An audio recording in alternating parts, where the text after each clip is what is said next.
Sir బన్యాస్ గారు ఏమండి sir అన్ని విధాల ముందు కంగ్రాట్స్.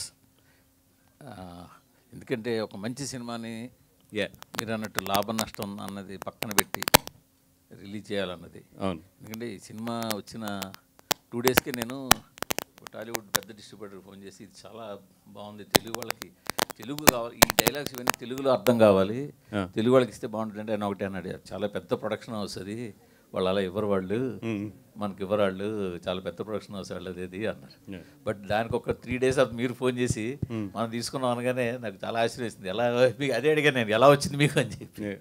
అదేది సో దానికి ఫస్ట్ అభినందనలు. బట్ కానీ ఇలాంటి సినిమాని ఒక సమ్మర్ హాలిడేస్లో అంటే ఇప్పటికే లేట్ అయిపోయింది అనుకోండి, బట్ పీక్ ఎగ్జామ్ సీజన్లో వదులుతున్నారు, ఏంటి దాని రీజన్? అంటే ఏం లేదండి, ఇప్పుడు వాళ్ళకి ప్లాట్ఫామ్ డేట్స్ కూడా ఉంటాయి కదా, అవన్నీ కూడా క్యాలిక్యులేట్ చేసుకుని అపార్ట్ ఫ్రమ్ ద ఇది తెలుసు, ఐ నో దట్ ఎగ్జామ్స్ జరుగుతున్నాయి, ఇవన్నీ జరుగుతున్నాయి, సీజన్ చాలా టఫ్ సీజన్ ఇది, అన్నిటికన్నా కూడా ఇట్లాంటి మంచి సినిమా తెలుగులో కూడా అనువాదమై ఒక థియేటర్లో ఆ క్వాలిటీ ఆఫ్ ద ఇది ఎక్కడా తగ్గకుండా ఒక థియేటర్లో ఈ సినిమా తెలుగు వాళ్ళు కూడా చూస్తే చాలా బాగుంటుంది అనే ఉద్దేశమే main. And I'm so thankful to the మ్యాడాక్. మీరు ఇందాక చెప్పినట్టు చాలామంది అప్రోచ్ అయినా కూడా మేము ఎప్పుడైతే అప్రోచ్ అయ్యి లేదు ఈ సినిమాని చేస్తామన్నామో మా మీద ఉన్న నమ్మకంతో డెఫినెట్గా వీళ్ళైతే ఎట్టి పరిస్థితుల్లో క్వాలిటీలో కానీ థియేటర్ రిలీజ్లో కానీ ఎక్కడ కాంప్రమైజ్ అవ్వరని చెప్పి మ్యాడాక్ వాళ్ళంతా కూడా మాకు ఇప్పుడు నిజంగా లాస్ట్ 1 వీక్లో కాల్ తీసుకున్నాం ఇది తీసుకొద్దామని చెప్పి.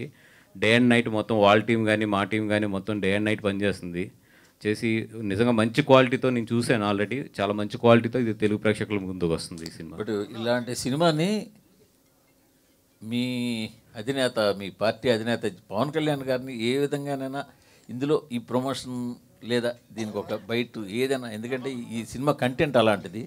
ఇప్పుడు ఆయన కూడా సనాతని అని పేరు, సనాతన సేన అని పెట్టుకున్నారు కాబట్టి అలాంటి ఆయనతో ఒక చిన్నది ఏదైనా చేయగలిగితే దాని ఇంపాక్ట్ చాలా ఎక్కువ ఉంటుంది అనిపిస్తుంది. డెఫినెట్గా అండి, ఎందుకంటే ఆయన ఇప్పుడు కూడా సనాతన ధర్మాన్ని ఇప్పుడు కూడా ఆయన ప్రోత్సహిస్తారు. డెఫినెట్గా నాకు తెలిసి ఈ సినిమా గురించి ఆల్రెడీ ఆయనకి తెలుసు అనుకుంటున్నాను. ఒకవేళ నాకు ఏమాత్రం అవకాశం దొరికినా కూడా ఆయనతో ఇట్లా నేను తెలుగులో ఇది అనువాదం చేస్తున్నానని చెప్పి డెఫినెట్గా ఈ సినిమా చూపిస్తానికి నేను ట్రై చేస్తాను. వాస్కర్ ఇది మన దగ్గర పరిస్థితి ఏంటంటే ప్రతి చిన్న సినిమా కూడా 4-5 లాంగ్వేజెస్ వేసేసి మనం పాన్ ఇండియాకి రెడీ అయిపోతాం. బట్ ఇక్కడ చూస్తే ఏంటంటే ఇంత పొటెన్షియల్, ఇప్పుడు హిందుత్వ మూడ్ మీరు అన్నట్టు సనాతన ధర్మం ఇవన్నీ నడుస్తున్నాయి. అలాంటి టైంలో ఇలాంటి సినిమాని అసలు ఒక సింగిల్ లాంగ్వేజ్లో రిలీజ్ చేయడం, ఇప్పుడు మామూలుగా అయితే నెట్ఫ్లిక్స్ కోసమైనా సరే డబ్ చేసుకుని ఉండాల్సింది వాళ్ళు. ఇదేంటిది అసలు అడిగారా క్వశ్చన్ మీరు వాళ్ళని? లేదండి, అంత డీప్గా అడగలేదు. బట్ ఫస్ట్ నేను అప్రోచ్ అయిన వెంటనే మాత్రం వాళ్ళు చాలా హ్యాపీ ఫీల్ అయ్యి లేదు ఆస్కర్ ఒకవేళ మీరు గీతార్స్ నుంచి చేస్తాను అంటే మాత్రం అన్కండిషనల్గా మీరే డబ్ చేయించండి, మీరే మొత్తం చూసుకొని రిలీజ్ చేయండి, రిలీజ్ చేసిన తర్వాత వచ్చిన దాంట్లో definitely we will share the economics అని చెప్పి without any conditions they are giving it to me as of now. And ఈరోజు ఇప్పుడే తెలిసిన వార్త ఏంటంటే అల్లు అర్జున్ గారు సిటీలోకి వచ్చారంటే ఈరోజే.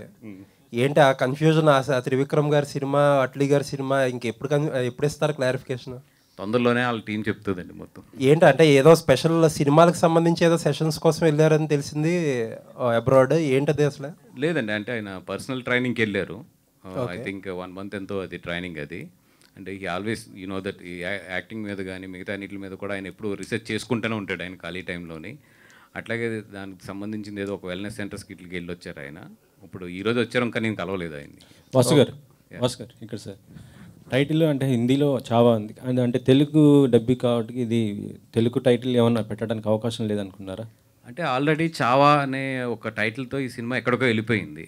ఇప్పుడు మళ్ళీ దాన్ని మనం తెలుగులోకి తీసుకొచ్చి ఈ సినిమా ఆ సినిమా ఒకటే అనే కన్నా కూడా ఈ మధ్యలో ఏంటంటే అన్ని ఈ లాంగ్వేజ్ ఏదైనా సరే యూనివర్సల్ టైటిలే పెడుతున్నారు. సో అన్నీ మొత్తం పాన్ ఇండియాలో ఎక్కడికి వెళ్ళినా కూడా ఇది ఈ సినిమా అని చెప్పి గుర్తించడానికి అని చెప్పి. సబ్జెక్ట్ యూనివర్సల్ కదా, అంటే ఒకవేళ తెలుగు స్టార్స్ రీమేక్ చేయడానికి, ఎందుకంటే మీ కాంపౌండ్ మన అల్లు అర్జున్ లాంటి వారు ఉన్నారు, ఇది ఆయన కూడా పాన్ ఇండియా స్టార్. సో దీని ఏమైనా కొంత మార్చేసి ఆ విధంగా చేసుకోవడానికి ఏమైనా రీమేక్ అని ఆలోచన రాలేదు?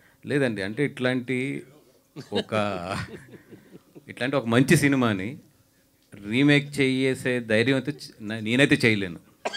ఎందుకంటే ఈ క్వాలిటీని మళ్ళీ రీజనరేట్ చేయడం అని కానీ లేదంటే వాట్ ఎవర్ ఈ సినిమా సృష్టించిన ఒక ఉన్నది అది ఈరోజు రీమేక్ చేయడం అనేది హైలీ ఇంపాసిబుల్. అండ్ ఈరోజు నాకు తెలిసి రీమేక్ ట్రెండ్ అనేది పోతుంది. ఎందుకంటే ఇప్పుడు ఈ సినిమా నాకు తెలిసి ఇంకొక 30-35 డేస్లో ప్లాట్ఫామ్స్ మీదకి వస్తుంది. వచ్చిన తర్వాత ఈరోజు రీమేక్ అనేది ఇంక లేదు. ఐ థింక్ ఫ్యూచర్లో రీమేక్ అనేది చాలా తగ్గిపోతుంది. బికాజ్ ఎందుకంటే ఆల్ లాంగ్వేజెస్లో ఓటీటీస్లో రిలీజ్ అవుతున్నప్పుడు ఒక 50-60 డేస్లోని ఐ థింక్ ఇంకా రీమేక్స్ అనేది ఐ డోంట్ థింక్ సో.